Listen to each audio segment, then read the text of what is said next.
Kalen Patterson with Midwest Muscle. We got the Midwest Muscle Friday Music Edition, Special Edition. I'm here with Chris Medina, American Idol. This guy, we met during a crazy time, but let's just get updated on you. Speak on who you are and you know what you do and how fitness has helped you out. My name is Chris Medina.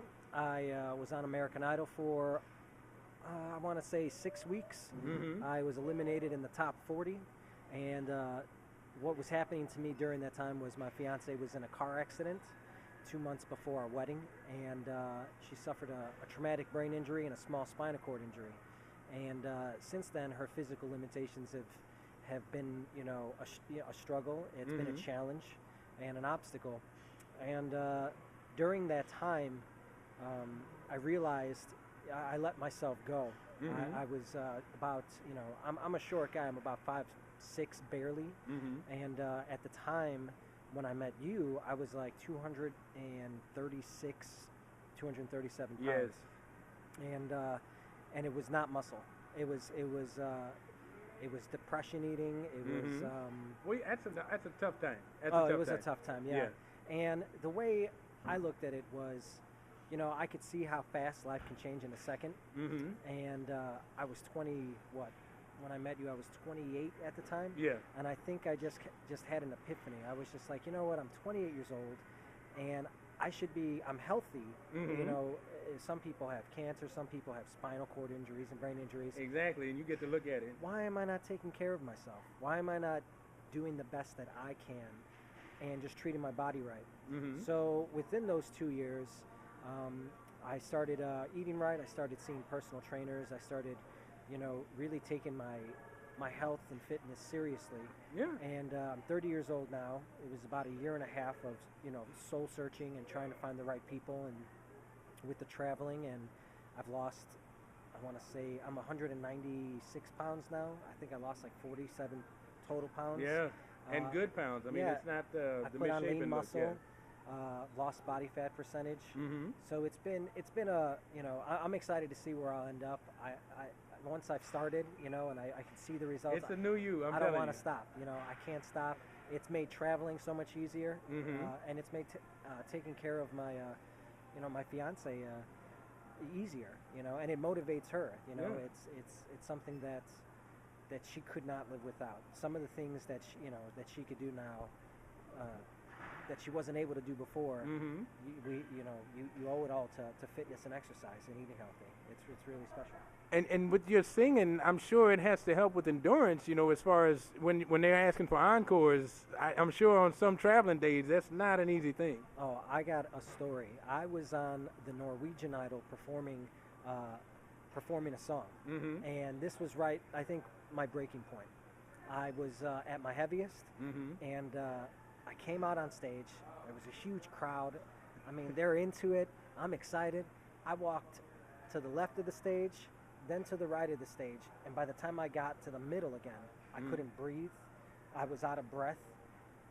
I looked bloated on camera. And I was just like, I can't even do what I love, which is sing. Yeah, how about it? I'm like, I'm not going to be, I'm a youthful young man. I should be able to move around and be entertaining. I shouldn't have to come out there and just stand still and be worried that I'm going to lose my breath and my heart's going to explode on stage just doing something I love. Yeah. So, it was a life-changing, it was a bad time in my life, and fitness and exercise and nutrition has literally pulled me out from this rubble, this depression, this self-loathing, self-sulking, waking up in the morning, looking at myself, feeling bad about myself. It's changed. All of that's changed because I feel happier and healthier. And, I don't got the six-pack quite yet, but I know You'll get there. I can achieve it now. Yes. So it's been a long road, but it's been worth it, and I don't regret a thing. So.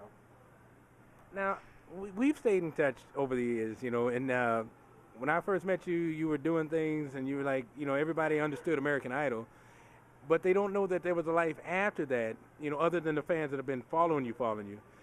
You've done a lot of traveling, so, your body does a lot of wear and tear. And people don't understand when you get on an airplane, there's a lot of compression, a lot of decompression, and a lot of, height, and everything changes for the body. And it can be so slight, but it doesn't take much, like you said, for life to change in an instant.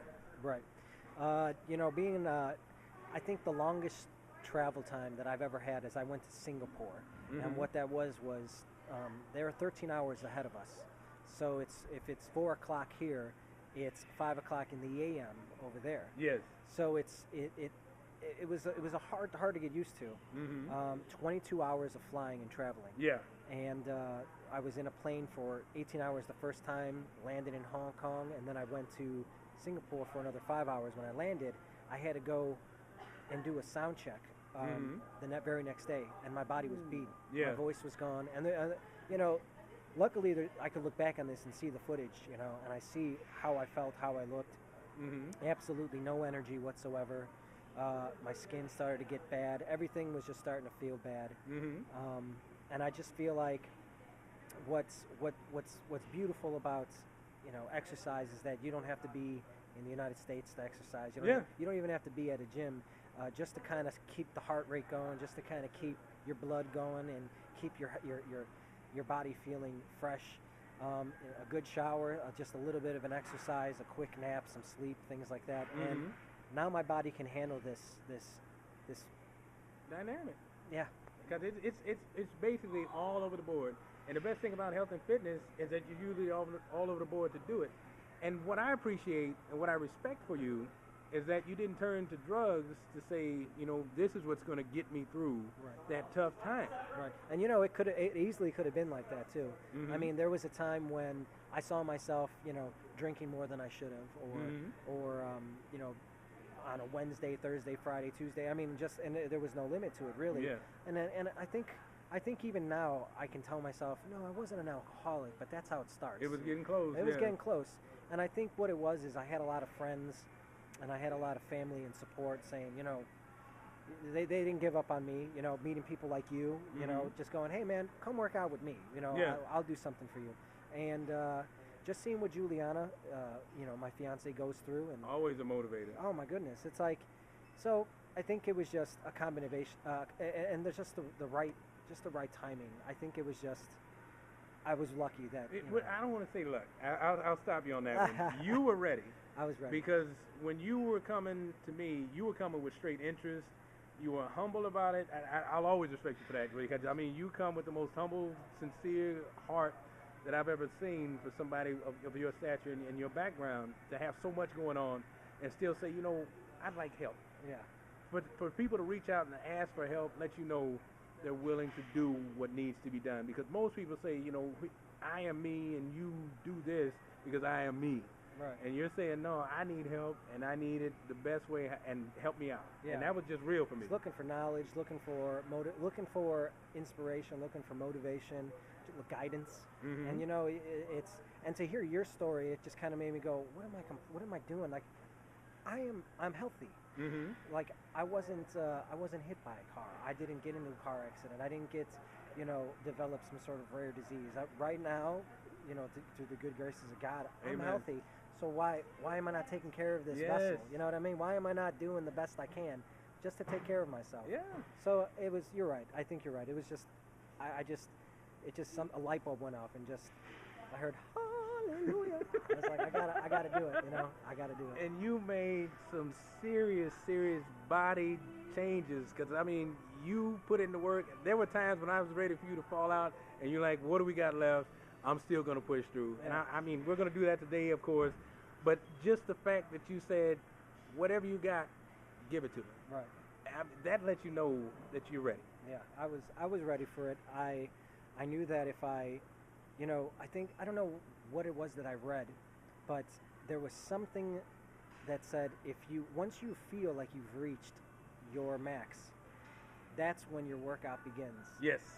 So it's just like, okay, I know that, and I know today, within the first couple of sets of whatever workout we're gonna do, I'm gonna be like, oh my goodness, this is already starting to hurt, but I know that by the end of it, I'm gonna feel like I did more than I could. And that's incredible, because now I'm achieving something. You can't achieve anything if you don't break a sweat. You can't achieve anything if you don't work to past your max potential. Yes. You know what I mean? If you just go until it's uncomfortable and then stop, you're not going to get anywhere. You got to go past your comfort zone and just go, okay, that's when your body's going to go, all right, I gotta work. I got to heal. I gotta build. I gotta Yeah. get stronger. Persevere. And that's the blessing of being here at Five Star Fitness is that the personal trainers, the people, the members, everybody's basically supporting each other. And there's a hit and miss on everybody you deal with, but then there's times that just people just got your back. And Keith, my buddy, he's always been there. God knows when I passed out, he was there to make sure I was back in one piece. It's nothing more embarrassing than passing out right in front of your pastor. But anyway, we all get to that moment where we've, gone above and beyond.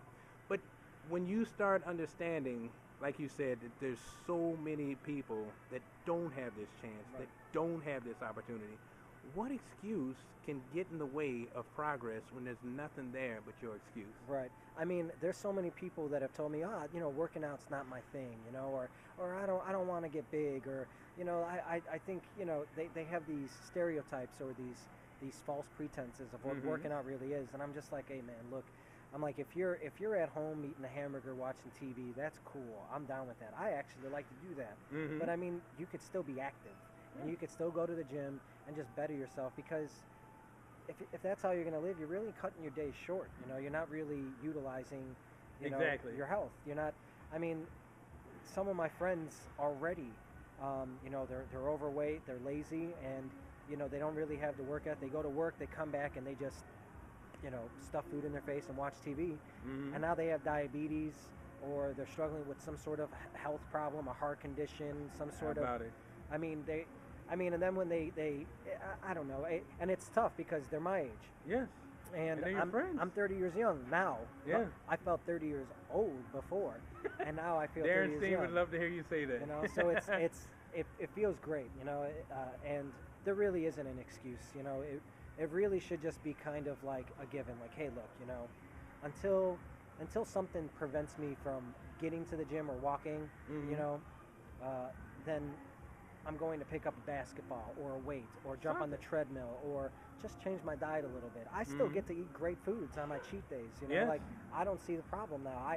This notion that, I had to change my whole eating habits and eat things that I didn't like, Yeah. it got thrown out the window as soon as I realized what this is all about. Once Yeah. it becomes a lifestyle change, I don't miss anything. I still eat all the foods that I love. I just don't Do do it it in every day. moderation. Yeah. I mean, there's such a stereotype for health and fitness, and it's for anything where you say, well, music has this certain persona, Yeah. and health and fitness and gyms have these, like what you see some of the commercials. I'm not going to say the name of that place because it sucks, but it's like you demonize the very people that you're basically looking up to. Yeah.